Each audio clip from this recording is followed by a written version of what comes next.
محرم کے زمانے میں پنجے اٹھا کر کے ناچنے کی عادت اکثر لوگوں کو تھی، بہت سارے لوگ۔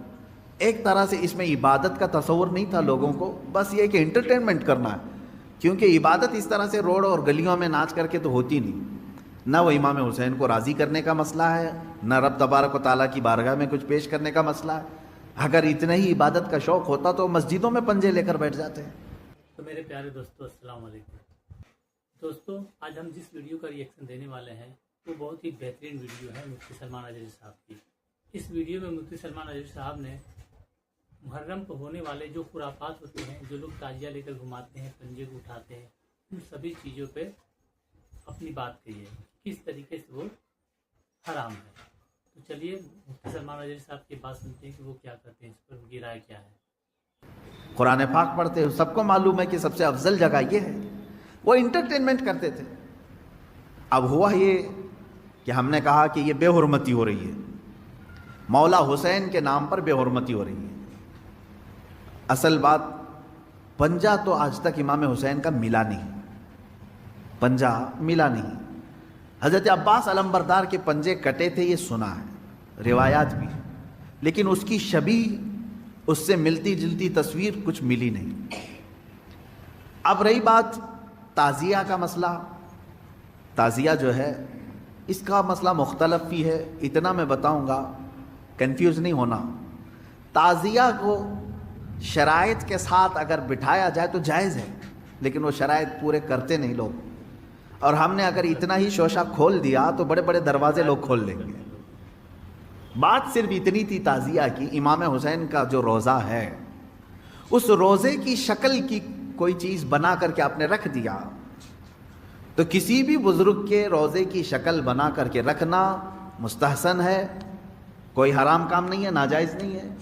جیسے ہم گنبد خضرا بناتے ہیں، خانہ کعبہ بناتے ہیں، ہوتا ہے گنبد خضرا جہاں ہوگا ہم تعظیم کے ساتھ دیکھتے ہیں، لیکن اس کے ساتھ اگر ایسے معاملات ہوں کہ اس کو لے کر کے سڑکوں پہ ہم گھومیں گے، ناچیں گے، اور پھر اس پر چڑھاوے کریں گے، پھر اس کے ساتھ اپنے اپنے عقیدے جوڑ لیں گے، تو یہاں سے شیطان پھر گمراہ کرنا شروع کرتا ہے۔ خیر یہ بات الگ ہے، تعزیہ کا۔ رہی بات پنجے کا، پنجے کی جو لاجک ہے وہ نہیں سمجھ میں آئی، مجھے کوئی سمجھا دے۔ میں نے اس سے قبل بھی بہت پہلے ہی کہا تھا، میں خود اٹھاؤں گا۔ پنجے کی کیا خصوصیت ہے؟ اگر امام حسین شہید کربلا رضی اللہ تعالیٰ عنہ کے ہاتھ کا نشان لے کر کے کوئی اٹھا کر گھومتا ہے، میں تو کہوں گا ہاتھ کیوں اٹھاتے ہو؟ اس سے بہتر ہے کہ مولا حسین کا قدم اٹھا کر کے گھومیں، کیونکہ ہمارے لیے ان کے قدم تک پہنچنا بھی بہت دور کی بات ہے۔ قدم اٹھا کر کے کوئی گھومتا ہوا نہیں دکھا مجھے، کوئی تلوار اٹھا کر کے دکھا۔ تو اس میں ہاتھ کی کیا خصوصیت ہے یہ تو مجھے لاجک اب تک نہیں معلوم، بہرحال ایک ٹاپک الگ ہے۔ اس کے اندر جو خرافات آ رہی تھیں، اس کے ساتھ عورتوں مردوں کا ساتھ ملنا، گانے باجے ڈھول تاشے اور طرح طرح کے اس میں خرافات لے کر کے اس کو کہاں سے کہاں تک پہنچایا تھا۔ شروع کس لیے ہوا ہوگا معلوم نہیں، پہنچا کس کام کے لیے بہت دور چلا گیا۔ اب میں جو بات کہنے جا رہا تھا وہ یہ تھی کہ چند سالوں پہلے ہم نے دیکھا بہت خرافات ہو رہی ہے، ایک جگہ ہم نے کہا منع ہے، انہوں نے فوراً اس کو ختم کر دیا، نہیں کریں گے۔ ہاں میں نے کہا کہ ٹھیک ہے، مولا حسین کے روضے کی شکل بناؤ، ہر گھر میں بنا کر کے رکھو، یاد کے لیے اچھا، اپنے بچوں کو دکھاؤ کہ یہ مولا حسین کا روضہ ہے۔ ہم جیسے گنبد خضرا رکھتے ہیں اپنے گھروں میں، خانہ کعبہ رکھتے ہیں، امام حسین کا روضہ رکھنے میں کون سی دقت کی بات ہے؟ میں اتنا زیادہ مخالف نہیں ہوں اس چیزوں کا، رکھو۔ آپ پیتل کا بناتے بناؤ، تانبے کا بناتے بناؤ، سونے کا بناتے ہو بناؤ، اس میں حرج نہیں۔ ہم جس چیز کی مخالفت کرتے ہیں وہ خرافات و حرام کاریاں جس کو باہر سڑکوں پر کیا جاتا ہے، میں اس کا مخالف ہوں۔ خیر بات آئی، بند ہو گئی، لیکن ہوتا کیا تھا معلوم ہے؟ چند دنوں کے بعد دوسرا محرم آیا تو گھر والے کہتے ہیں کہ حضرت وہ تو بند ہیں لیکن بچے ویسے ہی ناچ رہے ہیں، ہاتھ ایسے لمبے کر کے خود پنجہ بن گئے اور ناچ رہے ہیں۔ تو میں اس چیز کو مثال میں اس لیے بتا رہا ہوں کہ بنی اسرائیل بچھڑے کی پوجا کرتے تھے، حکم آیا ان کے قتل کا، قتل بھی ہوئے، بچھڑا بھی مار دیا گیا، لیکن زمانے تک ان کے دلوں سے بچھڑے کی محبت گئی نہیں تھی۔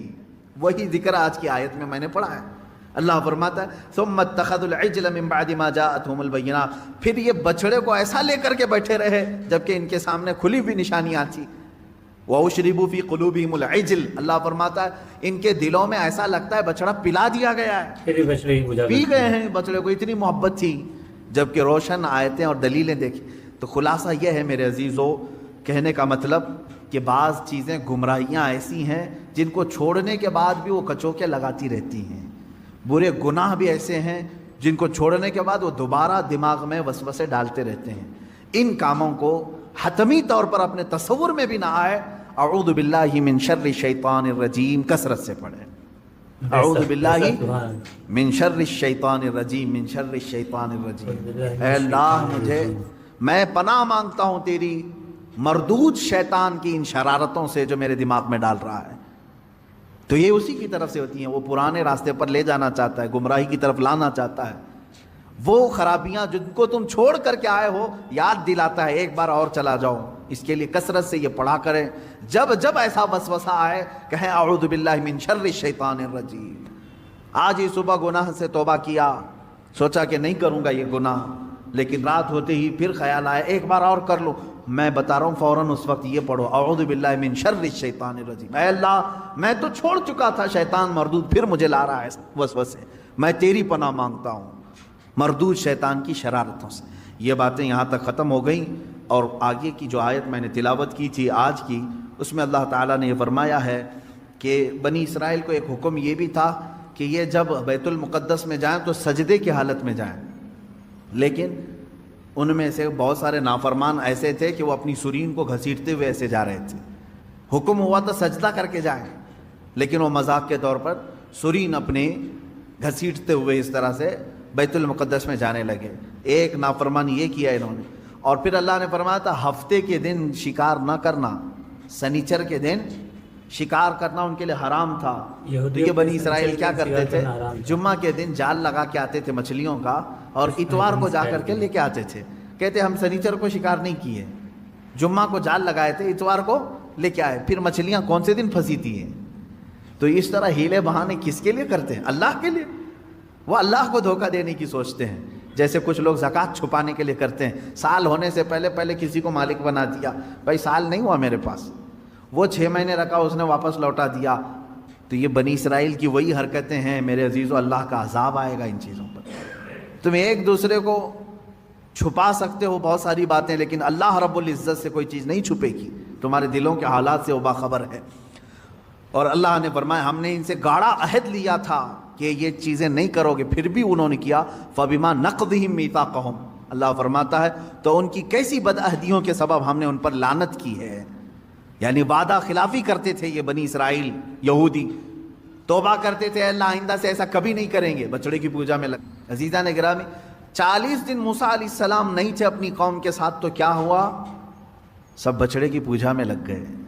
اب یہاں اندازہ کریں آپ، برسوں برس جن کے درمیان کوئی شیخ نہ ہو، کوئی عالم بعمل نہ ہو، کوئی ان کی صحیح تربیت کرنے والا نہ ہو، تو پھر کیا ہوگا؟ سب ہوس کے پجاری ہو جائیں گے۔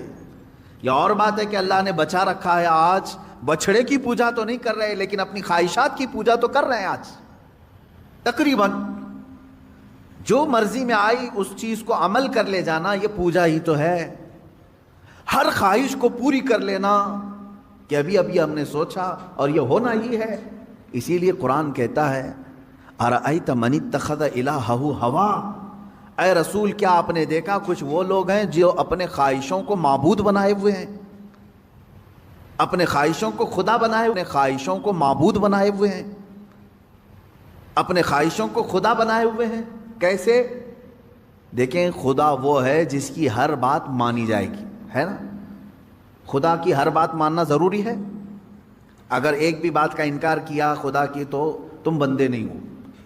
خدا کی ہر بات مانی جاتی ہے جس طرح سے، اس طرح بعض بندے ایسے ہیں جو اپنی طبیعت کی ہر بات ماننے کو تیار ہیں۔ نہ مانو ہر بات اس کی، ہر بات اس کی نہ مانو، اور اس کو تم خدا کا درجہ دو گے تو ہوگا کیا؟ اللہ تبارک و تعالیٰ اپنے رسول سے فرماتا ہے کیا اے حبیب ایسے لوگوں کی آپ سفارش کریں گے جو صرف اپنی خواہشات کی پوجا کر رہے ہوں؟ عزیزان گرامی وقار، جس طرح سے بنی اسرائیل بچھڑے کی پوجا میں لگ گئے، مجھے ایسا لگتا ہے اس دور میں بہت سارے لوگ اپنی خواہشات کی پوجا میں لگ گئے۔ انہیں کسی چیز کی خواہش تھی جس کی وجہ اس کو پورا کرنے کے لیے وہ ہر کام کرنا کے لیے تیار ہے۔ ایک کرسی چاہیے، ایک کرسی چاہیے، یہ تمہاری خواہش ہے۔ اب یہ کرسی کی خواہش تم سے ہر کام کرا لیتی ہے، یہ عبادت نہیں ہے تو اور کیا ہے؟ تم اپنی خواہشات کی بات، ایک وقت کا تمہیں گوشت چاہیے تھا کھانے کے لیے، پیسے نہیں تھے، لیکن خواہش کو پوری کرنا ہے، یہی خواہشات نے تمہیں چوری کرایا یا دھوکہ دلوایا، دھوکہ دینے پر آمادہ کیا۔ یہ تمام چیزیں کر کے تم اس برتن تک پہنچتے ہو جو تمہاری خواہش ہے۔ ہر خواہش کو پوری کرنا ضروری نہیں۔ اب ایک بات اس واقعے سے ایک جو سب سے بڑا سبق ملا وہ یہ ہے کہ قوم کے درمیان ان کا رہبر اس کا ہونا ضروری ہے، اور قوم بغیر رہبر اور رہنما کے، بغیر عالم دین کے نہ رہے۔ وہ انبیاء تھے اور علماء نائب انبیاء ہیں۔ ہر جماعت میں، ہر قوم میں، ہر محلے میں ایک عالم کا ہونا ضروری ہے جو ان کی اصلاح کرے، ان کی تربیت کرتا رہے۔ اور ان کو برسوں برس چھوڑے رہو گے تو دلوں میں زنگ لگ جائے گا جو آج ہو رہا ہے۔ سبحان اللہ میرے پیارے دوستو، ویڈیو کچھ دیر کے لیے روکتے ہیں۔ مفتی صاحب نے جو بات یہاں سمجھائی ہے وہ سیدھے دل پہ لگتی ہے۔ انہوں نے تاجیے اور پنجے کے نام پر یہ جو محرم پہ ڈرامہ ہوتا ہے اسے بے نقاب کیا ہے۔ اگر کسی کو امام حسین رضی اللہ تعالیٰ عنہ سے واقعی محبت ہے تو مسجد میں جا کے نماز پڑھے، قرآن پڑھے، روزے رکھے، نہ کہ سڑکوں پر ڈھول تماشے کرے ان کے نام پر۔ اور انہوں نے جو بنی اسرائیل کی مثال دی، ذرا سوچئے، ان لوگوں نے تو اپنے آنکھوں کے سامنے سمندر کو پھٹتے ہوئے دیکھا، فرعون کو ڈوبتے ہوئے دیکھا، اور پھر 40 دنوں کے اندر ایک سونے کے بچڑے کو اپنا خدا مان کر ان کا پوجا کرنے لگے۔ مفتی سلمان عزیز صاحب نے کہا کہ آج کے دور میں بھی بالکل ویسا ہی ہو رہا ہے۔ ہم لوگ آج چمتکار اور دکھاوے کے پیچھے اندھے ہو گئے ہیں۔ ہم صحیح اور غلط کا فرق بھول چکے ہیں۔ آج لوگ اپنے خواہشوں کو ہی اپنا خدا بنا بیٹھے ہیں، جو دل میں آیا اسی کو دین سمجھنے لگے۔ چلے اس ویڈیو کا آگے کا حصہ سن کہ مفتی سلمان اجلی آخر میں کیا کرتے ہیں۔ دوسری چیز اس واقعے سے یہ بھی پتہ چلتی، یہ ایک تو 40 دن کا گیپ جو اس قوم کو شرک میں لے آیا، دوسرا اس سے جو ملتا ہے کہ قوم ہمیشہ جو ہے چمتکار کو، جو دکھنے والی ہے اس کی طرف بڑھ جاتی ہے، ہمیشہ ہوتا ہے۔ کیونکہ ہارون علیہ السلام تھے جماعت میں تو آپ نے ایسا کچھ دکھایا نہیں، یعنی بولتا ہوا بچڑا، بولتا ہوا کتا دکھایا نہیں، جبکہ وہ بھی نبی ہیں۔ اور سامری نے دکھا دیا تو قوم نے کس کی طرف رخ کیا؟ سامری کی طرف۔ اس سے پتہ یہ چلتا ہے اکثر لوگ جو ہے اس چیز کی طرف اٹریکٹ ہوتے ہیں جو چمک رہی ہے چیز۔ ایسا نہ کرو میرے عزیزو، یہ گمراہی ہے، گمراہی ہے۔ آج کے زمانے میں ہو سکتا ہے تمہیں کوئی ایسا کر کے دکھائے، ایسا کر کے دکھائے، آؤ ہماری عبادت خانے میں ہم تم کو دکھاتے ہیں کہ کیسے ہمارا خدا بولتا ہے، تم نے وہاں دیکھ لیا، پھر کیا میرے پاس آئے کہا کہ حضرت وہاں تو خدا بول رہا ہے، مسجد میں تو کبھی آپ نے دکھایا نہیں خدا بول رہا ہے۔ یہ سیم وہی چیز ہے جو بنی اسرائیل کے ساتھ ہوئی۔ سامری بچڑے کو بلوا کر کے دکھایا تو سب شرک میں مبتلا ہو گئے، اور ہارون علیہ السلام نے کچھ نہیں دکھایا لیکن یہ کہا کہ اللہ ایک ہے، تو چند ایمان والے قائم رہے، باقی ادھر چلے گئے۔ اے میرے عزیزو، آج کے دور میں اگر کوئی اس طرح تمہارے عقیدے کو خریدے تو کس کی طرف جاؤ گے؟ کس کی طرف جاؤ گے؟ فار ایگزامپل چند سال پہلے کی بات، شاید میں نے اس کو کہا ہے، دہرا رہا ہوں۔ ایک صاحب آئے، پیٹ کے درد کی شدت تھی، ان کو تکلیف تھی، کئی مرتبہ آئے تھے، پانی دم کر کے بھی لے گئے، تعویذ بھی لے کر کے گئے۔ چند دنوں کے بعد بگڑے ہوئے تیور تھے اس بندے کے، ملاقات ہوئی تھی تو پتہ چلا کہ پیٹ کا درد صحیح ہو گیا ہے۔ تو میں نے پوچھا کیا کیا حالات ہیں؟ کہا کہ بس میں سب چھوڑ دیا، ایک جگہ جا رہا ہوں، فلاں جگہ۔ کیا ہے؟ کہا وہ ایک پوجا کرنی رہتی ہے گوبر کو رکھ کر کے۔ کہا کر رہا ہوں۔ یہ کہاں سے آئی تمہارے اندر چیز؟ اس نے کہا فلاں بابا تھے، انہوں نے ایک لیکوڈ دیا پینے کے لیے، پیٹ درد صحیح ہو گیا۔ کہا کیا لیکوڈ دیا تھا؟ کہا آپ برا مانیں گے حضرت۔ میں نے کہا کیا چیز دیا پینے کے لیے؟ کہا گائے کا پیشاب۔ کہا پی لیا تم نے؟ کہا پیا، پیٹ کی درد کی شدت تھی۔ اس کے بعد پھر محبوب الہی نظام الدین اولیاء. دنیا میں اولیاء میں دو محبوب ہوئے ہیں, ایک محبوب سبحانی اور ایک محبوب الہی. محبوب الہی کا مقام کیا ہے اس سے آپ اندازہ کریں گے. آپ کے زمانے میں موجود اولیاء کرام میں ایک اور نام ملتا ہے, حضرت بو علی شاہ قلندر پانی پتی رحمت اللہ تعالی. یہ محبوب الہی کے زمانے کے ولی. پانی پت کبھی آپ گئے ہو زیارت کے لیے؟ حضرت ابو علی شاہ قلندر, ان کا بھی مقام بڑا بلند ہے. امیر خسرو محبوب الہی کے خاص خادموں میں سے, بڑے چہیتے مریدوں میں سے. ایک بار آپ کا گزر حضرت ابو علی شاہ قلندر کے پاس سے ہو رہا تھا. مغرب کے بعد ابو علی شاہ قلندر کی محفل لگتی تھی. یہ ہر ہفتے کی بات تھی, غالباً ہر جمعرات کو ان کی ایک محفل لگتی تھی مغرب سے عشاء کے بیچ. اس محفل کا جو سب سے بڑا خاصہ تھا وہ کیا تھا جانتے ہیں؟ اس محفل کا سب سے بڑا خاصہ یہ تھا کہ حضرت ابو علی شاہ قلندر رحمت اللہ تعالی علیہ جتنے مریدین اس محفل میں آتے تھے, توجہ چاہتا ہوں, جتنے مریدین اس محفل میں آتے تھے جمعرات کے دن مغرب سے عشاء کے بیچ, جب محفل ختم ہوتی سب سے کہتے آنکھیں بند کر لو. سب آنکھیں بند کرتے اور حضرت ابو علی شاہ قلندر سارے مریدین کو حضور پاک کا دیدار کراتے تھے. سبحان اللہ. رسول کریم صلی اللہ علیہ وسلم کے دربار میں لے جاتے سیدھے, اور جو بھی محفل میں حاضر ہوتا رسول پاک کی زیارت کرتا. سبحان اللہ سبحان اللہ. یہ ہم نے سنا. امیر خسرو بھی گئے, مرید تو محبوب الہی کے ہیں, محفل میں گئے اور اس کے بعد بیٹھے تو حقیقت میں آنکھیں بند کرنے کے بعد بارگاہ رسالت کی حاضری نصیب ہوئی. لیکن جب اٹھ کر کے جانے لگے تو ہم اثر زمانہ تھا, ایک ہی زمانہ ہے محبوب الہی کا بھی ابو علی شاہ قلندر کا بھی. ابو علی شاہ قلندر نے کہا خسرو دیکھ ہماری محفل کہاں تک پہنچی ہے. رسول کریم صلی اللہ علیہ وسلم کے دربار تک ہم نے تم کو پہنچایا. وہاں بہت سارے اولیاء بھی تھے, بہت سارے لوگ بیٹھے ہوئے تھے, لیکن تیرے پیر کو بھی وہاں کہیں دیکھا تو نے؟ رسول پاک کے دربار میں کہیں اپنے پیر کو بھی دیکھا؟ امیر خسرو نے نہیں دیکھا تھا, غم میں آ گئے. ہمارے پیر تو اس دربار میں نظر ہی نہیں آئے. ابو علی شاہ قلندر اور پہنچے ہوئے آدمی ہیں, مغموم تھے اور دل کے اندر ایک ملال سا تھا. آئے سر لٹکائے محبوب الہی کی بارگاہ میں, عرض تو کچھ نہیں کر پا رہے تھے. محبوب الہی نے خود پوچھا خسرو آج تمہارا چہرہ اترا کیوں ہے؟ کہا عرض کیے دیتا ہوں حضور, آج ابو علی شاہ قلندر کی محفل میں بیٹھا تھا. محبوب الہی نے کہا ہاں مجھے پتا ہے تجھے ابو علی شاہ قلندر نے پوچھا ہے کہ تیرا پیر بارگاہ رسالت میں نظر نہیں آتا. امیر خسرو نے کہا حضور دل کی حالات آپ بہتر جانتے ہیں, میں نے اپنے پیر کو وہاں پر نہیں پایا, اس لیے میں دل کے اندر ایک ملال سا محسوس کر رہا ہوں. محبوب الہی نے کہا کہ میں بارگاہ رسالت میں تجھے نظر نہیں آیا اور تو کبیدہ خاطر ہو گیا, پھر سے جا اس دربار, واہ واہ, پھر جانا ابو علی شاہ قلندر کی محفل میں. کہا پھر کیا کروں؟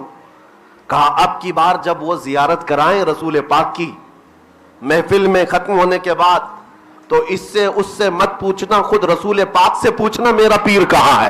اگر رسول پاک صلی اللہ علیہ وسلم کی بارگاہ میں تیری رسائی ہوتی ہے تو خود حضور سے پوچھ لینا. امیر خسرو انتظار کرتے رہے. وہ دن آیا جب ابو علی شاہ قلندر کی محفل لگتی تھی. گئے دربار میں بیٹھے, بہت مریدین کا ہجوم ہوتا. محفل ختم ہونے کے بعد اعلان ہوا کہ اپنی آنکھیں بند کر لیں. سبوں نے آنکھیں بند کر لی. امیر خسرو کہتے ہیں میں بھی بند کیا, لیکن آج مجھے ڈھونڈنا ہی تھا کہ میرا محبوب کہاں ہے. میرے عزیزو, امیر خسرو کہتے ہیں جب دربار رسالت میں حاضری ہوئی تو بہت سے اولیاء کو میں نے دیکھا, بہت سارے اولیاء وہاں تھے. میں ادب سے بڑھ کر گیا.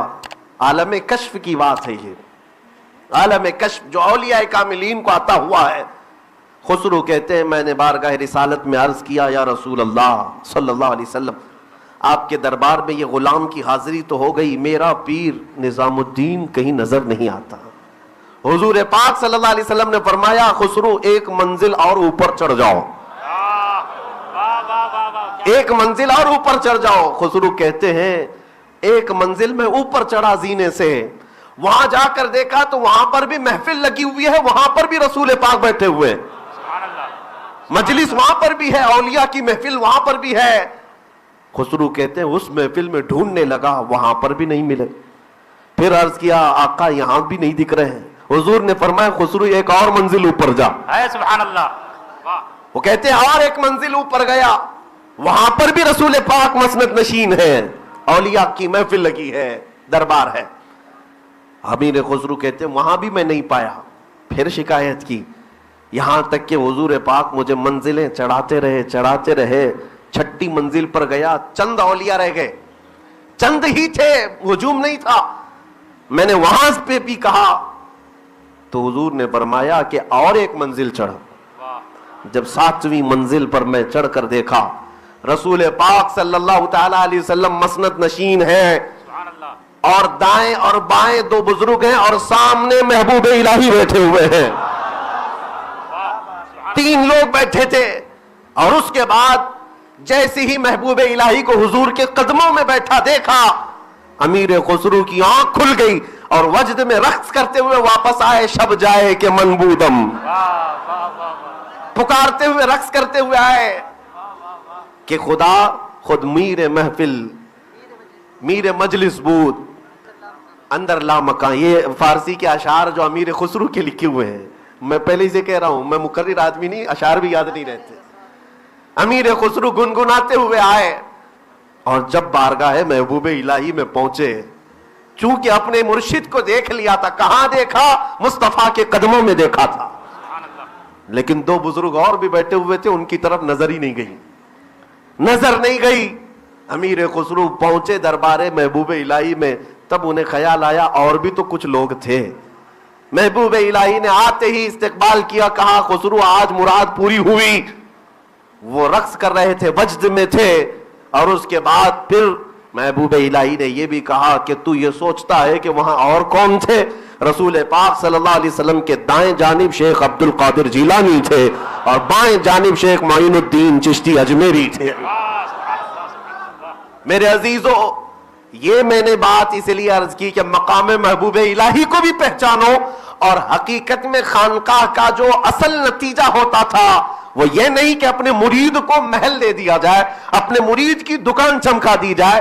اصل خانقاہ کا جو فیض ہوتا تھا مرید کو رسول اللہ کے قدموں تک پہنچایا جائے. سبحان اللہ, سبحان یہی تو ناموس رسالت کی حفاظت کا کردار ہے. بے شک, بے شک. خانقاہوں میں جو مرشد ہوا کرتے تھے وہ رسول پاک کی دیوانگی ڈال دیا کرتے تھے مریدین میں. عزیزان گرامی وقار, آج ان خانقاہوں کی ضرورت ہے, ان خانقاہوں کی ضرورت ہے. اور اللہ کے حبیب صلی اللہ تعالی علیہ وسلم کے قریب لانے والے وہ اولیاء کاملین, آپ نے شاید صرف لنگر, چادر, گاگر اور صندل کو سنا ہوگا. میں اس کا مخالف نہیں ہوں, ہمارے اولیاء کرام کے آستانوں پر چادر بھی ہوگی, پھول بھی ہوں گے, صندل بھی ہوں گے, یہ ان کی عظمت شان کے لیے ہے. لیکن کل یہی نہیں, کل یہی نہیں. ان کے آستانوں کا حال تو یہ تھا میرے عزیزو, محبوب الہی زندگی بھر اپنے آستانے پر کبھی دولت مندوں کو یا امیروں کو یا بادشاہوں کو منہ لگانے کی خاطر توجہ بھی نہیں فرمایا. یہ نہیں ہے کہ وہ ملتے نہیں تھے, ملتے تھے. لیکن اگر کوئی یہ چاہتا کہ میں اپنے مقام و منصب کے اعتبار سے نظام الدین اولیاء سے ملاقات کروں تو یہ کبھی نہیں ہو سکتا. وقت کا عظیم بادشاہ قطب الدین ایبک, محبوب الہی کی بارگاہ میں اسے آنا ہوا تو شاہانہ سطوت کے ساتھ نہیں, کمبل اوڑھ کر, گدڑی پہن کر کے محبوب الہی کے یہاں آیا. تب محبوب الہی نے ملاقات فرمائی. اور اسی کو دیکھ کر کے ایک اور بادشاہ تھا, محبوب الہی کے آستانے پر آنے کی بڑی خواہش تھی, آپ نے منع فرما دیا. پہلے اس نے اپنے دربار میں بلایا, آپ نہیں گئے. پھر اس کے چند دنوں کے بعد اس نے کہا ہم خود آ جائیں گے, آپ نے کہا اس کی بھی حاجت نہیں ہے.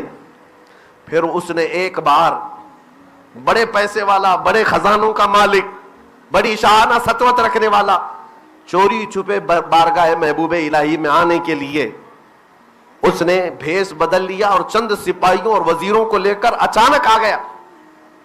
لیکن اللہ والے تھے, محبوب الہی نے پہلے ہی سے پہرا بٹھا دیا تھا, دروازے بند کر رکھے تھے کہ میرے دربار پر دولت آنے نہ پائے, بند کر دیے تھے. اور جب وہ بادشاہ قریب آیا اور اس نے دیکھا کہ دروازے بھی بند ہیں اور پہرے دار لگے ہیں, تو اس نے اپنے قاصد سے یہ کہلوا بھیجا کہ کہتے تو اللہ والے ہیں, کہتے تو صوفی ہیں, اپنے آپ کو درویش, لیکن اتنی پہرے داری کی کیا ضرورت ہے جیسے بادشاہوں کی پہرے داری ہوتی ہے.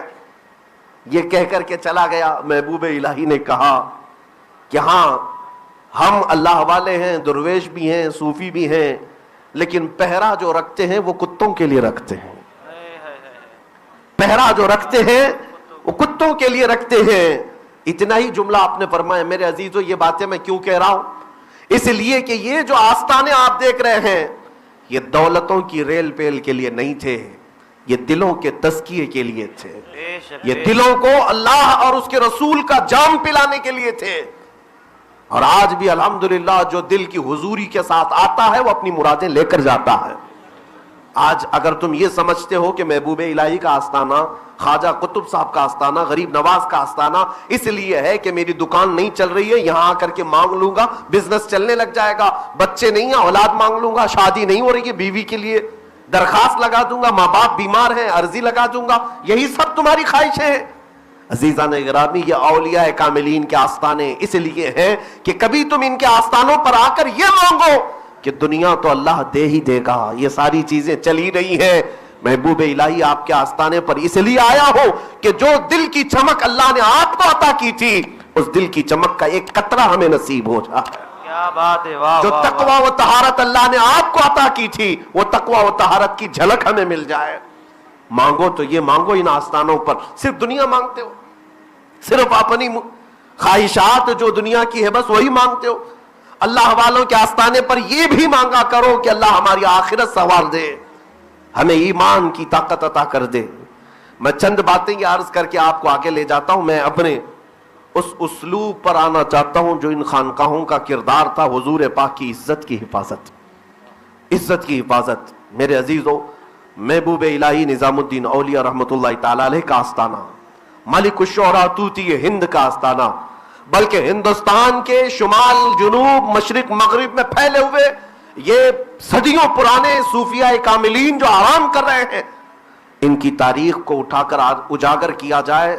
ان سب کا ایک مشن تھا جو سب سے اہم تھا, ایک مشن جس پر پردہ ڈالا جا رہا ہے.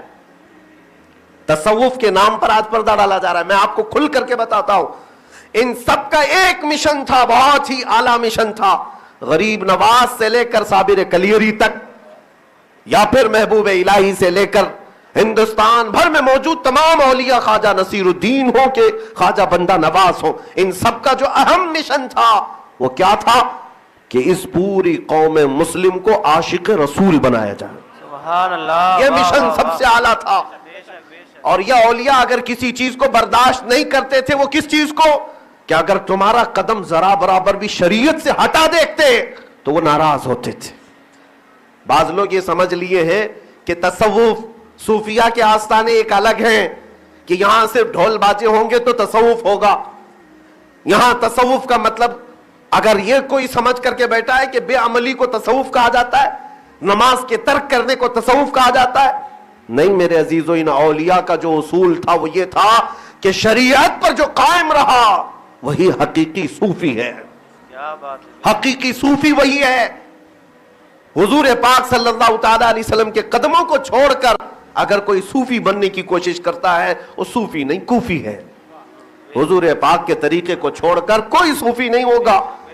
اور یہی ناموس رسالت ہے, حضور کے طریقے کی حفاظت کرنا یہی ناموس رسالت. بے شک, بے شک. سیدنا جنید بغدادی کو سنا ہے, سید الطائفہ, اولیاء اکرام کے سردار اپنے وقت کے, اور کرامتوں میں اتنے مشہور تھے کہ لوگ دور دراز سے ان کی کرامتیں دیکھنے آتے. ایک شخص آیا آپ کے گھر پر مہمان بن کر کے ٹھہرا, وہ کرامت دیکھنا چاہتا تھا.